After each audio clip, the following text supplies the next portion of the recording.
we have 4 simple rules. Number 1, we don't discuss politics, ever. Number 2, this is not a religious channel, and while you might hear people say, God bless you, or I'm going to pray for you, or I wouldn't have gotten through this without my faith, that's fine. What's not fine is to say, my God is better than your God, or here's why you're not getting into heaven. It's not going to fly. Number 3, we believe wholeheartedly if you can't control your tongue, then you can't control your life. So while on board, there's not going to be any cursing in the live chat, period. And number 4, there is no room for mean people on the lifeboat. Because we discuss very sensitive things from people's past in our group setting, we got to protect those people. The only way they feel confident and comfortable discussing those things is in an environment that is free of trolls and mean people. So if you're a mean person or you're a troll, we're going to block you for life. And if your account happens to be less than 24 hours old, we're probably a little suspicious right from the word go. Why? Well, because there are people in this world who enjoy being cruel solely for the sake of being cruel. It's not going to fly here. But if you're here because you're trying to get sober and live your best life, then you might find that the lifeboat is just that, a lifeboat. I'm Captain Tommy Scoville, and we will see you on deck.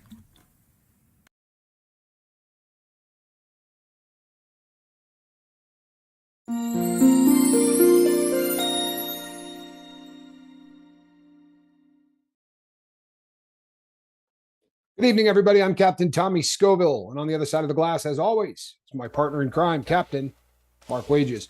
And we are glad that you're here tonight. Welcome to the lifeboat. So, first of all, I would certainly be remiss if I did not do a huge shout out and thanks to the people at Marfoogle News. I think this one was, wasn't it, Mark? Yep, that's actually was his original channel. I'm not sure if you knew that or not. You know what? I did not. Yep. But over on Marfoogle News last night, if you didn't catch it, we had called into the show about a week ago, I think, and we were talking about 42 and the repeal of this and what it's going to mean for our country in terms of people coming across easier and bringing with them poison and lots of it. And Marf was cool enough to let us get on the show and do about a 13-14 minute call, and he just reposted the call in its entirety on his channel. And people, I don't know, a lot of you are YouTube creators, so you can imagine just what an honor it is to have a channel as established and as just influential as Marfoogle News do a video that is just a lifeboat call. And we are honored. We're thankful. It's really more than we could have hoped for. It has also brought out a lot of people from the woodwork who wanted to comment, and that's great. That's always the best, because the more we talk about something like that, the better off we are. That said, there is a pervasive rumor going around the internet that we got nothing to worry about because a federal judge has stayed there's been a stay of execution, and they're extending Title 42 until they can work on this. Unfortunately, that's horse feces. Yes, there was action taken by a political party to try and block this, and it went all the way up to not the Supreme Court, but the High Court, one right before that, so it would be a state Supreme Court, and they shot it down. So we've got today is the 18th, right? We got 3 days. And that's not what today's show is about, people. But I don't want anybody to go, we're cool, because there's a lot of you that have been calling your elected officials and screaming about this. And there's a lot of people that have been, going the extra mile, sharing a lot of our videos, doing a lot of stuff to really get the message out more than you normally would. And I assure you, we need to continue that. We have 3 days. Do I think that there's a chance that this thing is going to have the brakes pulled on it so that we can keep 42 in place? I don't think there's a chance in hell. My bobbleheaded partner and I were talking before we went live, and unfortunately, we're in total agreement on this one. Hey, Brittany has eyes. Yes. Good to see you. Always good to see Brittany. So yeah, unfortunately, it's going to happen, people. It really looks that way. We need a miracle. We need a miracle. And this is the time of year for miracles in a lot of ways. Unfortunately, when it comes to courts, this is not a great time of year. It just isn't. So pray and keep your fingers crossed and send, positive thoughts, whatever it is you do. And let's hope and pray that this is something that gets the brakes jammed on it. Realistically, people, this thing's a done deal. Yeah. I mean, it really, at this point, you agree? Oh yeah, 100%. I think if we had a different setup up, in our three branches of government, it might not be. But yeah, but that's just what it is, right? I mean, it is what it is. Yep. And there was also a couple of comments left by people who said, you know what? If the former administration knew about this, then what was the point of building the wall? Because they could have just done X, Y, and Z. So I'm just going to explain this one real quick. I don't care which party you like. But the purpose of the wall was very simple. Think of a funnel, right? The purpose of the wall was not to keep people out. The purpose of the wall was to funnel people that wanted to come in to checkpoints so that we could get a look at who was trying to enter the country. And to give you an idea of just how much very small things done in our government can make a huge difference. There was a bill that was enacted recently that made it impossible for people from Venezuela to come to this country and claim asylum. Now, if that sounds cold-hearted, asylum is wide open to them in Mexico, right? The idea is you can't hop, skip, and a jump a country to head to another one to ask for asylum because you think that might be a better bet for you. Asylum is granted to the very first place that you go. Ilea, thank you so much. Happy Hanukkah, she says. Yep, happy Hanukkah, everybody. Awesome. So we passed a bill that said that they couldn't come here and do that. That basically they would have to ask for amnesty in the first free country that they come to, which is really, by the way, the international established code on this anyway. However, we felt the need to have to write it down because we've been allowing people to get away with this for a long time. So when that went through, within 14 days, the number of people coming through what they call the gap, which is the area that you have to come through from Venezuela to get to the U.S., but it decreased by 94% in 14 days. 94%. So if you think these people don't know what we're doing here, then you're lost. So they know in 3 days, it's open season on the good old US of A when it comes to getting in here, and that they can't be turned away for medical reasons, which is what 42 did. So they're camping there. And unfortunately, they're going to come in like a scatter gun, as opposed to one shot fired in one place where we can talk to them and see if whether or not, I don't know, maybe they're from a country that hates us and they're on the T watch list, right? As opposed to doing that, they're just going to go like this, right? And they're going to hit every part of the border that they possibly can.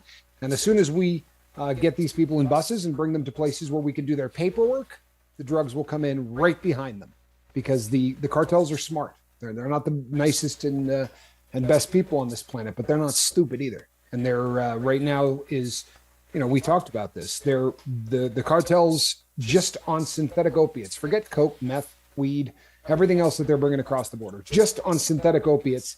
Last year they did $100 billion, which is 1/3 of our entire pharmaceutical industry. Please tell me you heard that.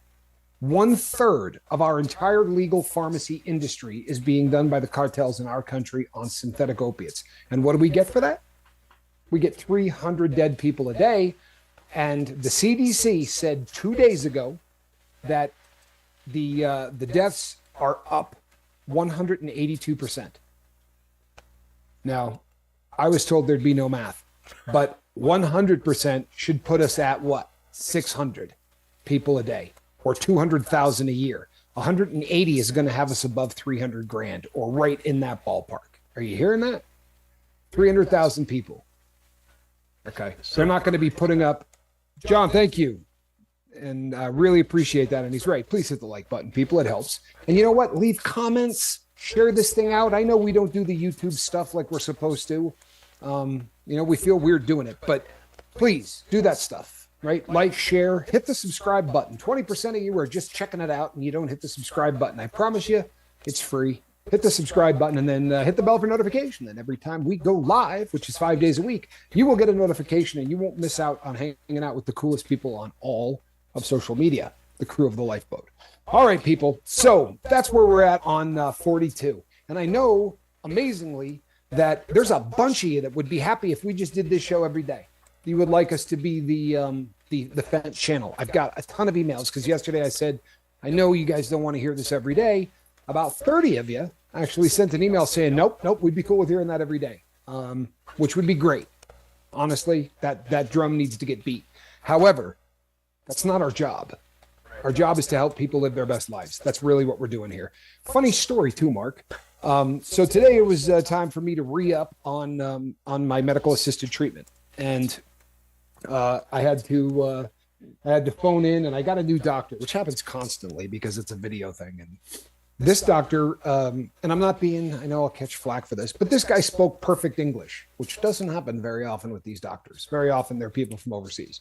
So he said to me, so how are you doing? I said, I'm so good you wouldn't believe it. And he's like, well, tell me about it. I said, well, no, things are just good. He's like, no.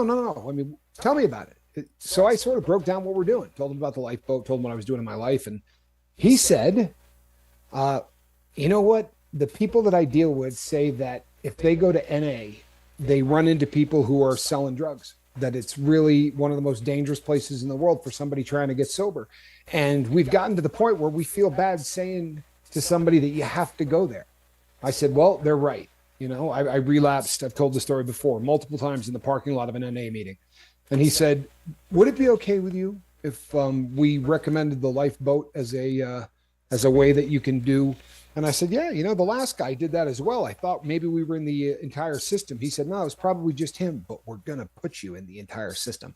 So from this point out, we're going to be getting a lot of people in medical assisted treatment who have the Lifeboat as an option. So that's good stuff. Sweet. We're pretty happy about that. So Let's get on to this thing, hey? Yep. We are in a time of year where guaranteed, unless you live in a rock or you're just under a rock rather, or you're just the most antisocial person on the planet. Because I am sometimes, to be honest.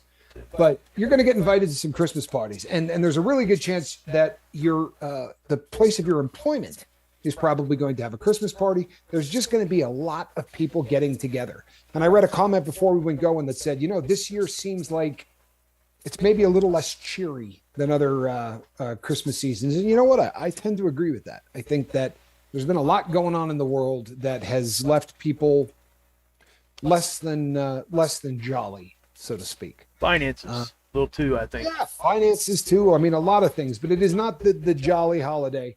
And if Johnny Scoville is listening, I said jolly, not jolly. Okay. So the holiday season is a little bit more depressing, but there are going to be parties, right? There's guaranteed going to be. And I went to one 2 nights ago, and I ended up picking up a couple of or one watch repair and a guy that wants to talk about another watch. But they wanted me to have a drink. I mean, they went in and said, hey, what can we get you? And I said, yeah, you know what, I'm good.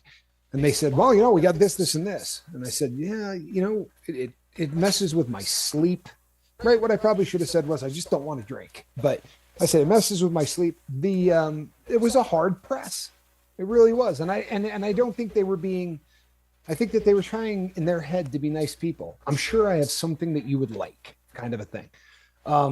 So a lot of us are going to face this. And if you learn anything from my experience, telling the truth is going to be the best thing that could ever happen to you in your life from this point forward, right? For real. We're drug addicts, right? We're recovering addicts, alcoholics, whatever you want to call it. We all have a substance use disorder. The vast majority of us anyway, not everybody here, but a lot of us here do. And for that reason, the coin of the realm for the entire time that we have been using has been BS, right? We lie to so many people about so many things that it just becomes a second nature, right? There's nothing, you know, it's just easy as heck to say to somebody, oh, well, you know, it kind of gives me an upset stomach, you know, when I do that. Instead of just telling somebody the truth, right? We go with all of these things. And unfortunately, people, whenever you go that route, there's somebody with a solution to the lie you just told them, right? I said, I really have a problem with this stuff. It makes it so it's really difficult to sleep. The guy said, yeah, you know what? That's really a wine thing. If I make you a bourbon drink or whatever, it's actually going to knock you out. And he started telling me about studies, right, of what alcohol does what. Well, the safer thing would have just been to say, you know what, man, I'm sober. I don't use. I'm not at all bummed out that you do. No problem at all. You probably have your life in order. I can't use. I have a disorder that makes it so that it's probably not a really great idea for me to go down that path. We find ourselves ashamed of our affliction, right? And the reason we do is because unlike diabetes, unlike high blood pressure, hypertension, anything like that, we have the one disease out there that society tells you is you have the disease because you're a weakling. You have the disease because your moral fiber isn't up to snuff. You're just not a good person. I mean, if you were a good person, you could have a couple beers with everybody here. That's the attitude. And the sad thing is this, people, there's only one way to overcome that. And it probably won't happen in our generation. Really won't. But you'll probably notice that me and my bobbleheaded partner come on here and we don't care, right? Yep. This is it. This is who I am. It is what it is. I'm a convicted bank robber, drinking, a drug using, drug addict. I have opiate use disorder really badly. Was I addicted to alcohol? I wasn't, but I could be. I promise you. That's something me and you had similar too, Tommy. That's, I wasn't a drinker, No, at all. No, not at all. I just ended up being what I called myself, a middle-aged drug addict. I actually called myself that for a while. And that's pretty one of those things that, the first time I ever said that, heard that actually come out of my mouth, it was almost shocking. Shocked yourself? Yeah, yeah. It was like, man, it almost took my breath. If that makes any sense to anybody. Thank you, Zenwin. I get that. I really do. Zenwen, thank you so much. Zenwen is so supportive of this channel. I just really appreciate you, Zenwen. I mean that.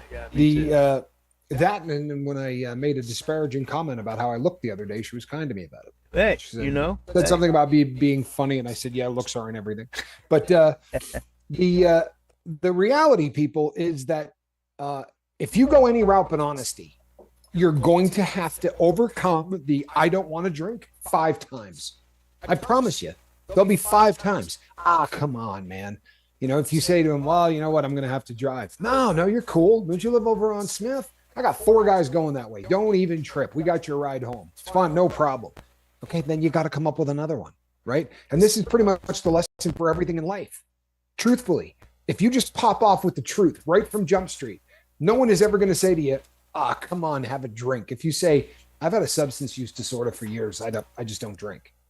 I don't think you're going to have someone who goes, come on, it's the holiday season, get addicted, right? Come on, it's Christmas, get strung out.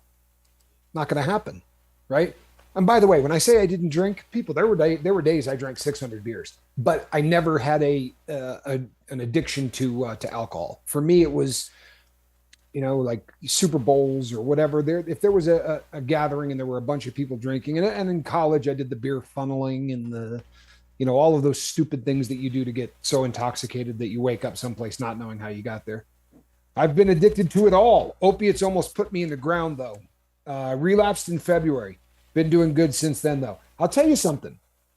Relapse can be the best thing that ever happened to you. And it's one of those things that people don't seem to get a handle on. Even if you just preach it, if it's something that you talk about all the time, a relapse can be awesome as long as it isn't the other way around. And what I mean by that is it's so easy when you relapse to go, screw it, right?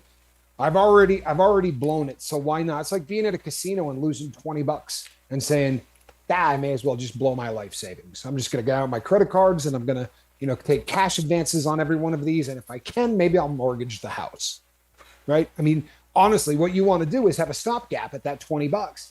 And more importantly, at that $20, if you go, why did I do this? If you sit down, and journaling helps, but if you take the time to really look at what caused your relapse, then it's a good relapse. If you figure out that, if you talk to anybody that's got a lot of sobriety, you talk to somebody that's got 3 years, 5 years, 10 years, 15 years, they will say to you, I figured it out on the last relapse, right? Something happened on that last relapse and ding, the light bulb goes on. And all of a sudden, from that point forward, there is never going to be another one of those Man, I just said screw it and decided. No, you figure it out. However, if you don't evaluate why you relapsed, there isn't going to be any figuring out anything, right? Yeah. You're going to get to a point where you're just, all you're doing is biding your time till the next one. So yeah, don't beat yourself up. And I love that you just said it the way you did. Hey man, I relapsed in February, right? No shame. It is, it's a fine line. Sometimes I get people that email me about this and it sucks because I got to agree with them because I don't want to ever say, hey man, relapse is fine, right? Because I'm not trying to give people permission to go have a relapse, right? It's holiday season, go relapse. That's not what we're trying to get across at all. But what we're saying is if you relapse, right, the perfect scenario is a relapse is a day, right? That's a relapse. If you relapse for 2 months, you began using again. That's not a relapse. That's Yeah. I got right back on it, right? So the goal needs to be always that if you make that mistake, and I mean, God willing, and the wind at your back, and you're doing everything right, you're journaling, right? You're being honest. You've got people in your circle that you can call. Chances are it's not going to happen. But if you relapse, getting back up off the ground the following day is the perfect case scenario because we all know that with relapse comes guilt, right? A lot of it. And very often people say, yeah, I've thrown away 4 years of sobriety. Actually, you just used one day. You didn't throw away anything, Yeah. unless of course you say, I threw this away and you go and get another bottle or another bag or whatever. It's one of those things that, Well, it's like remember, pain has no memory. Addiction is very good at telling us it was never as bad as we thought. Is that not a great comment? that's an awesome comment. I was getting It ready. really is. One of the reasons that group therapy is the gold standard. One of the reasons that coming together in groups the way that we do is such the accepted best way to deal with this is because there are going to be people in every one of these meetings or every one of these shows or lives or whatever you want to call them. There are going to be people that just quit, and you're going to hear things that make you go, oh man, yeah, that was me. If you distance yourself, if you say, well, I'm clean now, I don't need to be anywhere near that stuff, right? I don't need to go to any meetings anymore. I'm clean. You will start to disassociate yourself from yourself. You will begin to think, just like Niall said, it might take a month, it might take 6 months, it might take a year, but you're going to get to a point where you go, honestly, man, it wasn't that bad. I mean, I just got out of control. It's not even like the drug was that bad because for the first 4 years I did it, man. I paid my bills, everything was groovy. Hear this and believe it. It may not make any sense to you, but hear this and believe it. The addiction continues to grow whether you feed it or not. This is the most fascinating thing to me in all of addiction, and it is not debatable.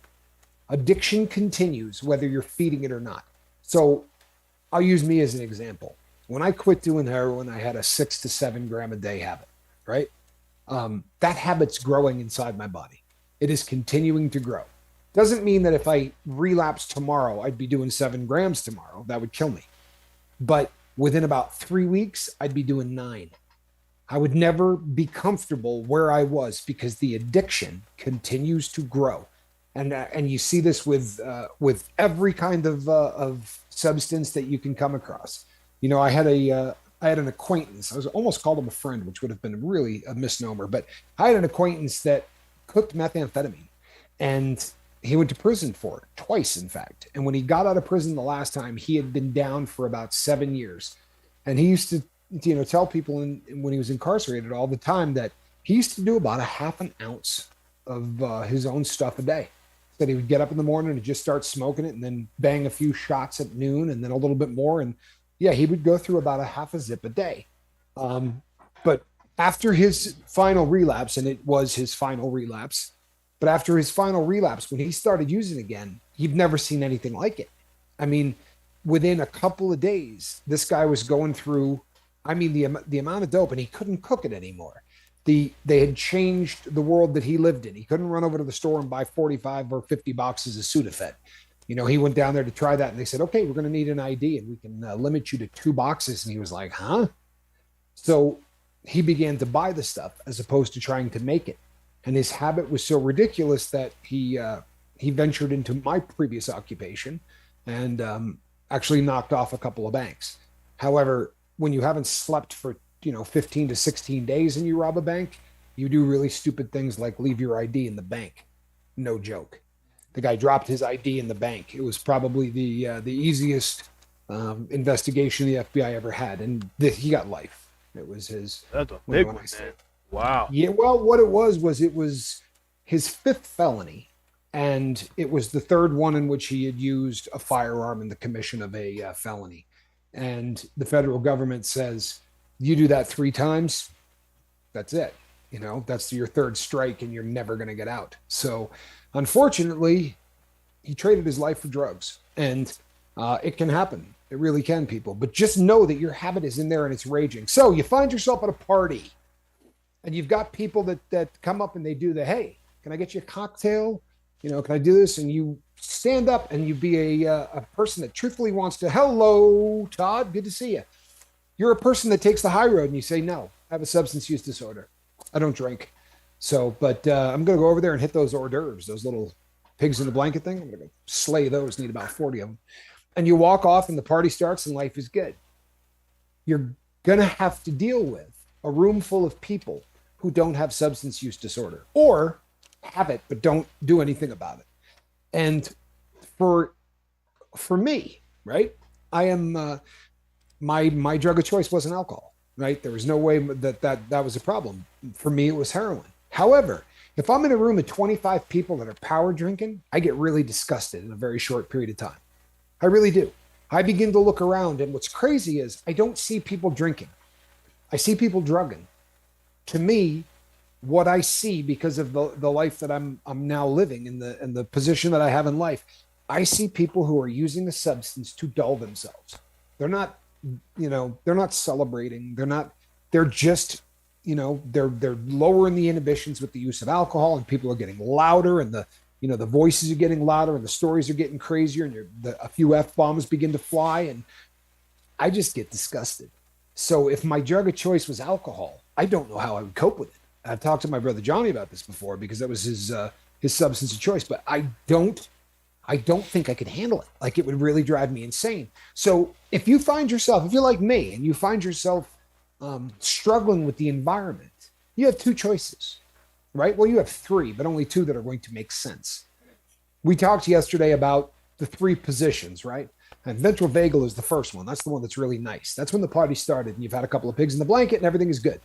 Now you start to be offended by all the things that are going on around you and you slip into that sympathetic mode. Well, take its advice, right? Fight or flight. You're probably not going to smack anybody in the room. I would suggest getting out of there. Now, sometimes it's enough to step outside, get a couple of deep breaths of cold air, right? Or walk around or do whatever you do, but get away from the environment. Change your sensory input and you will change how you feel.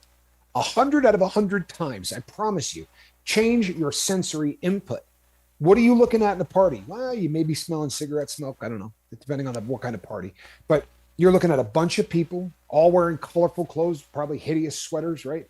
And noise levels, music, loud, talking, lights, all of these different things that are bombarding you at the same time. And as all of that stuff is coming through your eyes, you have the longest nerve in your body, the vagus nerve, that is already not doing well. It's sending uncomfortable signals to your stomach, to your legs. Like, when you're about to get into a fist fight or you just got into one and your legs are rubbery, you go to walk and they're just, what do you think causes that, right? That's the vagus nerve, not like Las Vegas, it's spelled differently, but the same, the vagus nerve is going to do the same kind of a thing to you, right? Unfortunately, what happens with the vagus nerve, right, will tend to stay right there unless you do something about it. And as we talked about last night, it can stay there for 5 or 6 years after what you go through. So get yourself out of that situation. Evaluate where you are emotionally. What do I feel like? Am I doing that dorsal thing? Or am I in dorsal vagus? Am I just getting quiet? Am I getting withdrawn? Because if that's the case, you have dropped 2 full levels down from where comfortable is. You slid by the first one. You're like, well, I'm not going to fight any of these people, right? And I'm not going to run. So I'm just going to close up, right? I'm just going to pull everything inside. I'm going to sit on the couch and I'm going to endure this damn party until 11 o'clock at night when my wife is cool to leave. Don't do it to yourself. Let me explain something to you that is probably the most important thing I can tell anybody here today. You owe no one anything. Nothing. You owe yourself your best life. That's what you owe. You don't owe the person that threw that party a damn thing. You don't owe the person that brought you to that party a damn thing. You can say to them, you know what? I'm sorry, man. I thought this was going to work, but I'm really uncomfortable.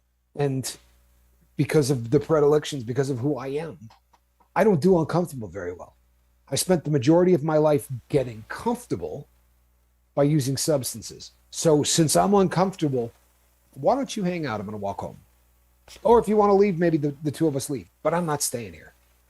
Sorry, I'm not. And you know what? Don't lie to people. You don't have to go and make any kind of it. Just say, you know what? The honest truth is always the best. You can say, I don't know what it is. I just don't feel right. Right? They may think you're talking about throwing up or anything else, but you're telling the truth, aren't you? Man, I don't feel right. I'm gonna take it on home. I left a party yesterday because I didn't want to miss the boat. People were drinking a lot. I don't have a problem with alcohol, but it was hard to see people drinking so much. See, it's, again, that's not his drug of choice, but it's like anything else.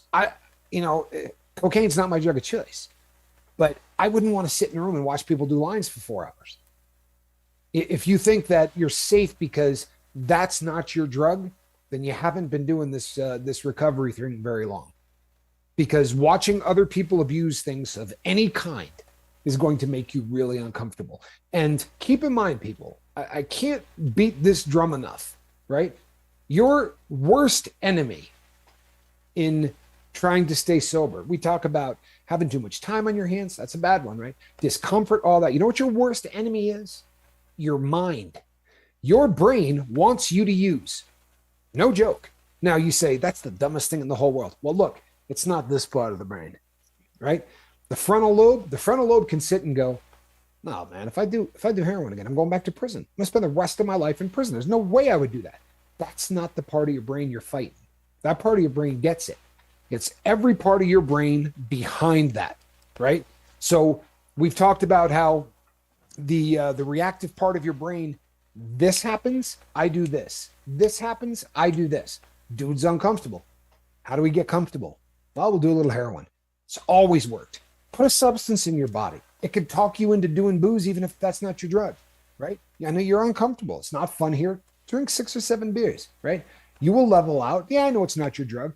People, if you start down that road, one of two things is going to happen. Alcohol will become your drug, or it will lead you quick as hell back to your drug. One or the other.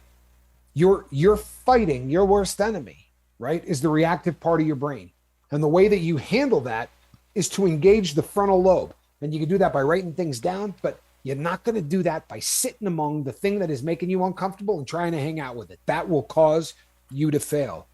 To me, it's not so much the substance as much as when the substance is being abused. The moment someone near me has one sip too much, it's very obvious to me and I need to get away from them. Is it enough, Johnny, to get away from them, or do you have to leave the premises? Honestly, I'm curious because, Like, for me, wouldn't situation kind of dictate that, though? I mean, maybe a little. Yeah, size of the room. Yeah. You know what I mean? Like if you're at a party and it's 3 stories and there's, they've got a bar downstairs, a bar upstairs. You got everywhere you can go and you can disappear, or you can go from, you got a party with 80 people at it. Yeah. And there are people over here talking about politics, and there's people over here talking about football, and there's 2 jackasses in the corner getting loaded, right? You can sort of meander your way through. But if you find yourself at a cocktail party with 4 people, right? They invited, or 6 people there, that person's, evening of drinking is going to affect you. The moment one person is like that, there will, more will follow. I typically leave. That's a really great point too, because this is something that I've noticed in my entire life. All it takes at a party is for one person to have a lampshade on their head. And within, 45 minutes, other people are jumping in the pool. And, there's the 65-year-old guy going, I got a game of Twister in the closet. We should play Twister, right? I mean, it's incredible how things sort of devolve, once one person begins to act like a jackwagon.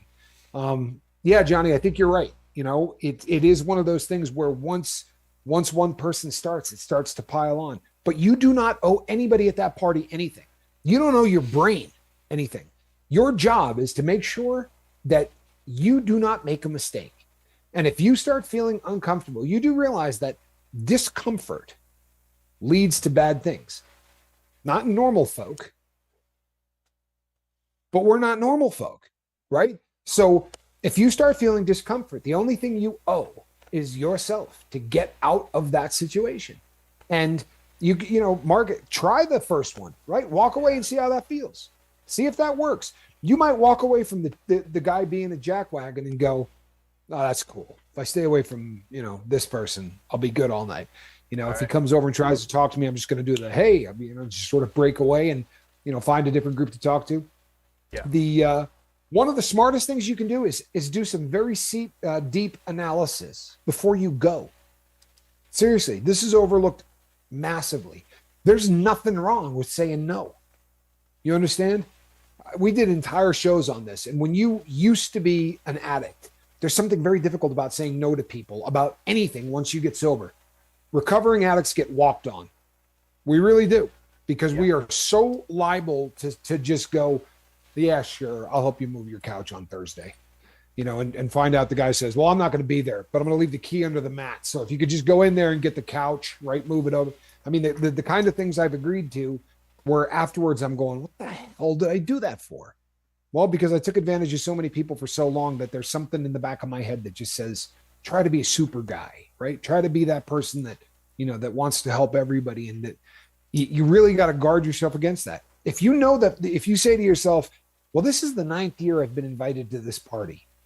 Never been there when I was a sober person, but every year that game of Twister's coming out of the closet and dude's going to have a lampshade on his head. Okay? I'm not going. There's nothing wrong with that. You understand? There's literally nothing wrong with that. And if you find yourself at home sliding into depression because you felt like you had to turn something down, then you start doing I'm a loser. I can't even go to a party. Reach out to one of the people on your 5 list. And they're going to say stuff like, oh yeah, I've done that all the time. Yeah, I avoid those parties like the plague, And you talk to somebody for a few minutes and realize you're not alone. There's nothing that makes you, defective. And you're going to find that you end up really happy. I promise you. And always, always lean towards, little bit safer than sorry. Just be a little cautious. Be a little more cautious than what you typically would be in any other situation. If you're up in there and you're doing things and you're questioning whether or not you should just bolt, you've already answered your own question. Right. Good point. You need to roll. And it really is. It's one of those things that will sneak up on you. You might be getting triggered and not even know it. Right. That's something we haven't talked about much either. We talk about triggers, but we've never talked about those silent ones that are in the back of our head that are ticking at us and we don't even realize it. And that's why changing your environment is such a great thing to do, because you are definitely, you're trying to just eliminate as much as you can. And one thing I do want to say here real quick, Linda, we're praying for you. She did get some biopsy results, and it is her liver. All right. After all those tests that she kept fighting them doctors, 5 months now. Finally, they did a biopsy, and yeah. What a bunch of idiots. I don't know exactly what's wrong with her liver, but she said that it came back as her liver. So all right, we got some ones up there, some thoughts and prayers. Now, I love Niall's comment. I really do. People really need to find their own self-identified space. I don't want to hang around a bunch of drunks, but I do not want to hang around a bunch of boring, sober stiffs either. And I'll tell you something, people. This is a great comment. It really is. And before anybody gets upset about this, it's a great comment. You don't owe anything to anybody except for you to be sober and to try to live your best life. And you don't have to go to the sober party with 40 people there that you really don't jive with, because it'll be just as bad. That may not make any sense to you, but I promise you it's the truth. Don't put yourself in situations that are going to make you massively unhappy, right? And if you go, Mom, it's a sober party and I'm sober, so I really ought to. No. You surround yourself with people who are going to make you feel good, right? There are sober people who have a lot of fun. There are sober people who are still fun to be around. They'll make you laugh. They're good for, you do not have to become a stiff because you stop doing drugs or alcohol. You know the people I'm talking about. I mean, everybody knows a guy that went from being Axl Rose, right? Just that hard partying over the top to becoming Ned Flanders. And then you see the guy and you're just like, you got to be kidding. What the hell happened? Ned Right? Flanders. So, yeah, Sorry. you got to go somewhere between Welcome to the Jungle and Oakley Dokley Neighbor. You know, it really is kind of one of those situations where I love the comment. You do not have to. You don't have to feel like you're stuck being with the sober crowd because they're the sober crowd. Right. Yeah. You know, But and the thing is, guys, you guys are you'll find your way back in. You will. But it takes time. Don't think that you're going to be able to go to some, like Tommy said, an 80-person Christmas party and not have to fight something off. You have to know when you walk through the door, there's going to be something there that's going to tempt you to do something you probably shouldn't do. And I'm not telling nobody not to have a drink or anything like that. Everybody knows what their drug of choice is and what it is and what they're, leaning towards. But it's never good to get into a social situation when you're in recovery that any kind of addicted substance is the main focus. And unfortunately, that's what we see at Christmas parties. It's all about alcohol. All of it. And then maybe some stuff in the bathroom, people doing what they do in there, but most of it is centered around alcohol. Why? Yeah. It's easy, it's cheap, and it's legal. Well, and it lowers inhibitions, right? So people let down their guard. They say what's on their mind. People who won't dance tend to go dance, right? So there's a reason that it's always been at almost every party. Jimmy Pickles, good to see you, bud. Yep. Now here's one of the things about booze, because I get this question from people all the time. I really do. It's probably top 3 questions that I get. Hey, I'm a recovering cocaine addict. I'm going to a Christmas party. Do you think I should drink? I don't have any idea. I really don't. Here's my advice. If you're having a drink because you can't cope with the situation, you're in trouble. If you're thinking to yourself, I can't stand being around these people. If I have 3 or 4 beers, I'm going to be able to deal with it, I would advise you to not do that. If you say, you know what, I really like the taste of beer, I thought I might have 1 or 2 of them, knock yourself out. I don't think that that's an issue. But if you're setting yourself up for this new substance to take the place of the old substance, then that's probably not such a great idea. But I can't make that decision. Everybody has to make that decision. I really guard my drinking. I really do. It's something that scares the hell out of me because I've got priors, right? I have priors for letting substances own me. So here's one that hasn't. Well, I don't know that it's in my best interest. It's kind of like poking a bear, with a stick through a cage. There's a decent chance at some point he's going to get that cage open, right? So I just don't see, for me anyway, it doesn't make any sense. Well, I think everybody has to make that decision. Go ahead. Yeah, and I think that everybody is doing exactly what you just said. You have to make that decision on your own. And unfortunately, in early recovery, we don't always think right. So, you know what I mean? In early recovery, we're oftentimes we're actually looking for something to, I don't even know what to call it, like bridge the gap to sobriety, I guess. I don't know. Knock the edge off, to know that you still have that ability to feel that way, I think is a lot of where that comes from. Because when you get on, any kind of medicated assisted treatment or just putting, just detox, in general, you're going to want to fight. You're going to want to fight both directions. And you're going to have to choose the angel or the demon on your shoulder. And, everybody's choice is different, but we want to tip those scales towards the angel. And that's what we're trying to say. I think you made a couple of really solid points. One of the things that Mark said that just jumps off the page as genius, really, is when you're fresh in sobriety, right? We're learning our EQ, our emotional quotient, right? We're learning all of these things. And unfortunately, it's probably when your decision-making capabilities are going to be at their worst. They really are. I mean, this is the time in your life where if you're going to mess up and make a decision that's not a good one, this is a damn fine time to do it, right? Because you're just not, you're not exactly sure who you are yet. You really do sort of change when you become sober. So I think that that's a big one. And the other thing, people, is if you understand how alcohol works in the body, right? It's a poison, straight up.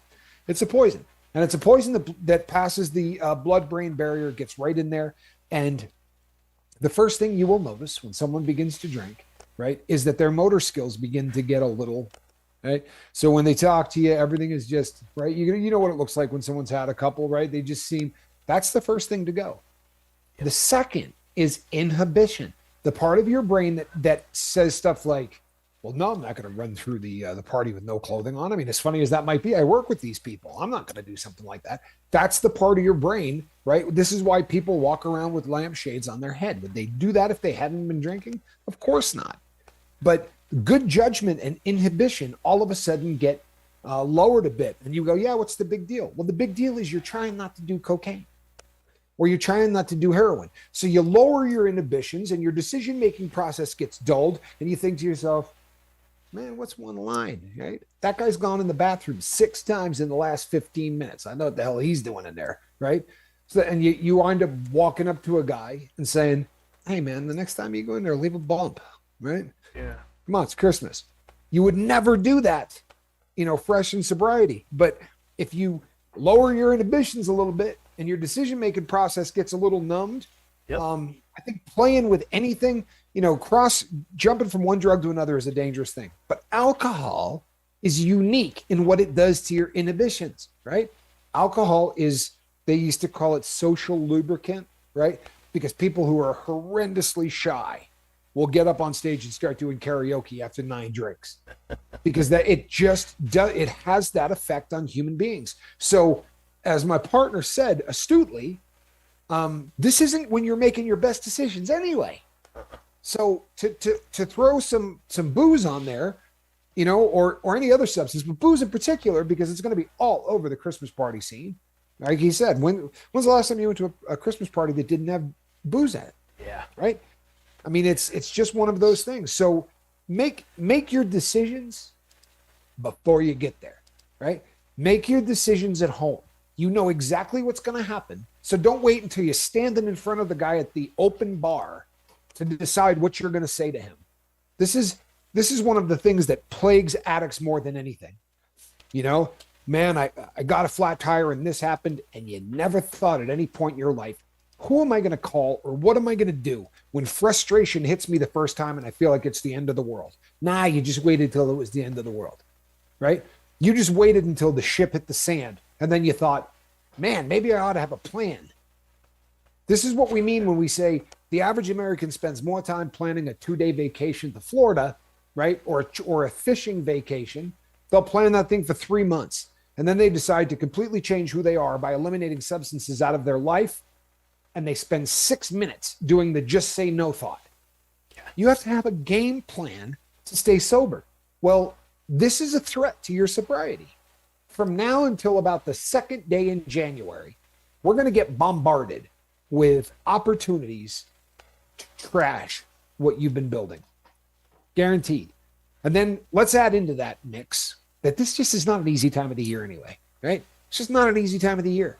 So you're in there and you're feeling like, oh man, everyone's looking at me like a freak, right? Because I don't have a drink in my hand. And everybody else in the damn room has a drink in their hand. Maybe I'll just get one and hold on to it. Right? I would just sip on the thing. I'm not even going to drink it, but so that I fit in and that I look all right. And the next thing you know, you're putting your keys in the car after 15 of them, right? Make your decision before you leave the house. Exactly. Is it me? Yeah. You agree? Oh, I 100% agree.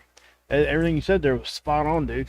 I mean, it's, I think we lose our, I don't know, our stopping capabilities. No matter where you're at in your sobriety, no matter where you're at, but especially early on. And but yeah, so the reason why I blinked the light there, Tommy, was Niles here in our call here. So just wanted to let everybody know, if you're ready for him to talk, we can bring him on in here and we'll do it. Are you ready? Sure. Yeah, absolutely. Niall, how are you? Happy holidays, bud. Merry Christmas. Yeah, Merry Christmas. How are you, Tommy? How are you, Mark? How's it going? Hey. Good. What's up? It was great to hear this story. I just wanted to share something very quickly. I'm not going to say I'm long tonight, but this Christmas, right?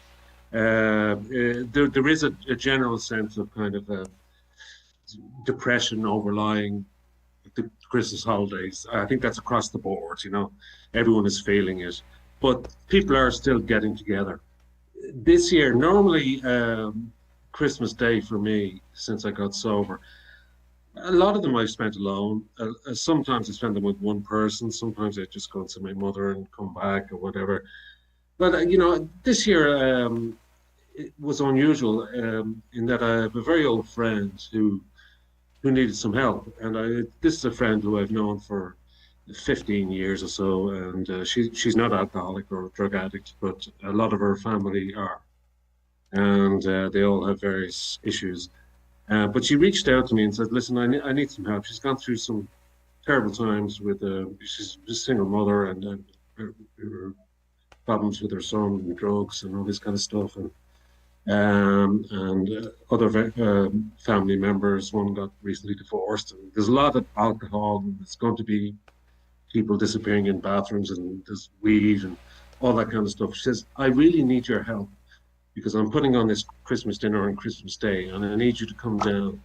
And she's been up here once or twice, just the two of us, spending Christmas together, just watching TV and stuff, because she doesn't care about alcohol, and obviously I don't either. So Right. it's fine.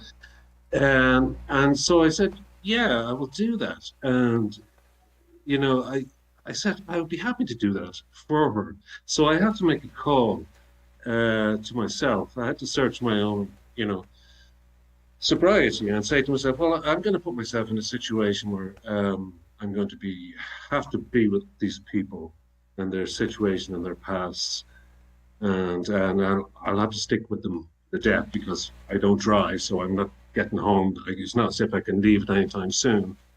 But I'm prepared to do that for her because she needs help. And she needs help to serve these people because she's very nervous about it. And I can cook quite well, and we know each other quite well. And she trusts me, and she may think that I'll give some, in inverted commas, some help to one or two people along that Christmas Day period. And at first I thought, no, I can't put myself in that situation. That's a bit too. And then I thought, well, I'm actually being very selfish with that act. I mean, my sobriety is secure enough. I should be able to do something like that for an old friend, especially an old friend who I love and care for deeply. And she wouldn't put me in that situation if she didn't think I wouldn't be Right. able to handle it. So the only downside is there'd probably come a point in the evening where it might be like 11 o'clock or 11:30, and I can't exactly put on my pajamas and go upstairs and with my book saying I'm going to bed now. Yeah. That would be quite rude. So, But if you do that, please film it. Yes, please. but I'm going to have to stick it out. And the point is, I actually feel good about that decision because it's not a selfish decision. I feel secure enough to know that I'm not going to be sitting there kind of sitting on my hands going, oh my God. Well, then I probably will at some stage. But sometimes you just have to do things that you have to do in sobriety when it comes to parties and social gatherings. It all depends on the party, and it all depends on the gathering. Well, and I think the key to what you just said, or at least what really jumps out at me, and I hope it jumped out at everybody else, is that before Niall said yes, he ran through every single one of those situations in his head. I was going to say the same thing. He didn't say, "Oh yeah, let's do this." He thought, you heard the checklist. She probably wouldn't put me in a situation like that. This is a woman that I care deeply for. 15 years. I love this person, and she's probably going to need some help. I think it's probably not going to be that big a deal. Although by the end of the night, I mean, you had, this thing is pretty well thought out, and I think that's absolutely huge. That's at least half the battle, at least, if not more. Yeah, right. If not more. Yeah, and it does become half of it is a subconscious thing at this stage with me. The other half is I know one or two people who will be at that Christmas dinner who are really going to start to annoy me by the end of the night because I know, and I'll just have to, I'll just have to put on my best Jesus face and wing it, Yeah. And at the end of the day, I suppose it's not the end of the world. Sometimes we build these things up also to be like a catastrophe. It's like I'm sitting here in this company and it's going to last forever. I'm going to be stuck Right. here. Chances are people are going to start falling asleep, wandering off, forgetting what they just said to you, Yeah. etc., etc. And you can always get up and go in the kitchen and do various things Mill around. Yeah, absolutely. yeah, Find a yeah, different group to talk to. yeah. So there are certain skills that you do pick up, as time goes on. So it's not like this major panic. Oh my God, I'm stuck in this room and I can't move anywhere. You know, I, you're stuck in a corner in a chair and you can't leave. While all these drunk people are waffling into your ear. No, you can get up and look at pictures on the wall, or you just say and go to the bathroom and Yeah. sit on the stairs, or go outside for a cigarette and Excuse yourself. Yep. go for a walk for 10 minutes. And where did you go? Oh, just getting a breath of fresh air. These kind of tricks that you can do to make things Great out. point. Yeah. Yeah. So, I just wanted to throw some of those things out there in case people are getting worried about these family get-togethers and parties. Great Uh, points. Yep. For real. Because I mean, parties I don't even put in the same category, because a party is something you can go or not go to. Nobody really cares.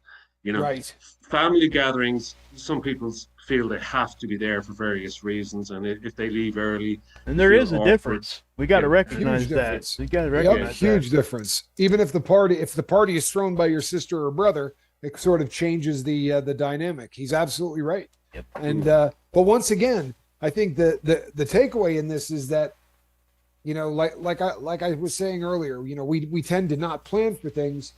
Man, think the stuff through. It's not rocket science, but even the small things that he just said that are huge. Look, you're not rooted to the floor. Like I was saying earlier, if you find yourself feeling uncomfortable, there are tricks. Hold on a second. They just put out some hors d'oeuvres. You know what I mean? Just peel off. Don't find yourself stuck to somebody that's threatening your serenity. Just get away from them. Like he said, go outside, have a smoke, go for a walk, get some fresh air. No one's gonna look down their snout at you. And the difference between a party and a family gathering is huge, because he's right. You always feel that bit of obligation, don't you? When it's when it's family, or it's somebody that you've known 25 years or whatever, you feel like it's a slight if you don't go to that. And I'm the king of making an appearance. You know what I'm saying? Like I'll pop in and say, hey, it's actually a night that is just complete. I had so many things I got to get done, but I didn't want to miss stopping in and saying hello. Brought you a little gift. Take it easy. Pop in there, do your little social thing, and and look. The other night, I had a great time at that gathering. Everybody there was drinking, but there was nobody obnoxious about it. They were watching a football game, and the conversation got to watches. So I spent probably 45 minutes talking to a guy about a watch who actually went and got one and brought it back for me to repair. I mean, I had a really good time, but you sort of have to know what you're getting into before you go. Yeah, yeah, and the final thing I'll say about that is that you're absolutely right, Tommy.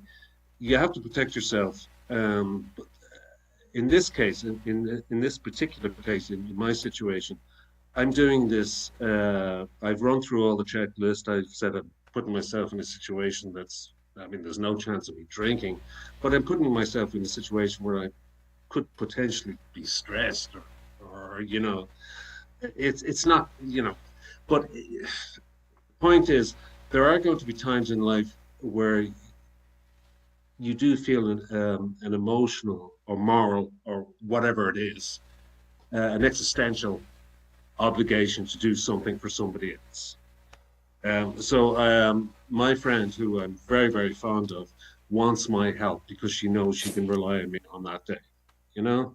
And if I said to her, listen, no, it's not really my scene, I can't really do that, she'd be like, she'd be disappointed, and maybe I might have caused her undue stress. Uh, Whereas a few hours of putting up with a bunch of people at the latter stages of Christmas Day is a small price to pay. So you have to balance all these things out, really, at the end of the day. And once again, Niall, you're a go-to for somebody. Yeah. That once again, you're a person that somebody knows that they can rely on, right? This time of year. And I don't know how the previous because we're pretty close to the same age, but I don't know how the previous decades went for you, but that to me is always a great feeling, regardless of what level or the importance or anything. But if there's someone who's like, what, call Tommy because he'll come through. That to me is a great feeling, because I know that for a really long time it was if someone had said that in the room, everybody would have burst into laughter like it was a punchline. You know what I mean? Like, call Tommy. What the hell are you going to do that for? He's the last guy you'd want to call. Yeah. But once again, and again, it's all about putting things in context. If you can go through a day like that, and kind of, it's good for you as well as a sober person, because you can kind of say, well, jeez, I'm glad I'm not that guy, Yeah. or look how far I've come. yeah, I'm glad I'm not the one running around the back garden, or the one vomiting in the toilet right now, or the one sitting in the corner with a bottle of wine who can't get off the chair, or whatever it is. I can kind of look around with a feeling of, I know I'm going to wake up feeling pretty okay tomorrow morning. There might be lots to clean up, but hey, that's okay. Right? Exactly. And that's. So I'm not sure. There's a lot of different stuff I said there, but it all kind of comes around to the same kind of message you were passing. Great call, man. I really appreciate you sharing that. All right. Yeah, for real. You guys look after yourselves, and I hope to you speak too. to you soon. You too, bud. You too. Hope to see talk to you soon.